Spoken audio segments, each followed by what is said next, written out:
Hello viewers, আজ আমি বানাবো পেঁয়াজের পকোড়া। তো পেঁয়াজের পকোড়া বানানোর জন্য প্রথমে পেঁয়াজগুলো খোসা ছাড়িয়ে ধুয়ে কুচি করে কেটে নেব। বলে রাখি, এখানে আমি 500 গ্রাম পেঁয়াজ নিয়েছি। এরপর এর মধ্যে দেব লবণ। লবণ দিয়ে মাখিয়ে রেখে দেব 5 মিনিট। 5 মিনিট পর এর মধ্যে দেব পরিমাণ মতো কাঁচা লঙ্কা। আপনারা যে যেরকম ঝাল খেতে পছন্দ করেন সেরকম কাঁচা লঙ্কা দেবেন, কোনো অসুবিধা নেই। আর মসুর ডাল। মসুর ডালটা আমি 30 মিনিট ধরে ভিজিয়ে রেখেছিলাম। মসুর ডালটা দিয়ে ভালো করে মাখিয়ে রেখে দেব। এরপর দেব 100 গ্রাম বেসন। বেসন দিয়ে ভালো করে মাখিয়ে এবার দেব 50 গ্রাম কর্নফ্লাওয়ার। সব কিছু দিয়ে ভালো করে মাখিয়ে ঢাকা দিয়ে রেখে দেবো 1 ঘন্টা নর্মাল টেম্পারেচারে।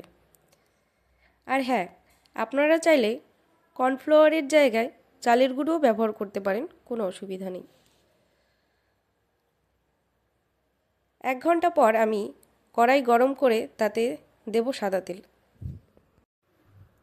সাদা তেল ভালোভাবে গরম হলে তাতে দেব পেঁয়াজ। পেঁয়াজের ব্যাটারটা বড় বড় করে দলা পাকিয়ে দেওয়া যাবে না, তাহলে মুচমুচে হবে না। তাই ছোট ছোট দলা পাকিয়ে দিয়ে দিতে হবে। যাই হোক, এরপর আমি পকোড়াগুলো ব্রাউন ব্রাউন করে ভেজে নেব।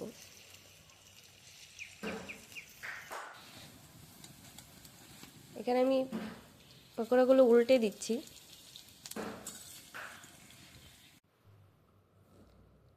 পেঁয়াজের পকোড়া ভাজা হয়ে গেছে, এবার আমি তুলে নিচ্ছি ভালো করে তেল ঝরিয়ে।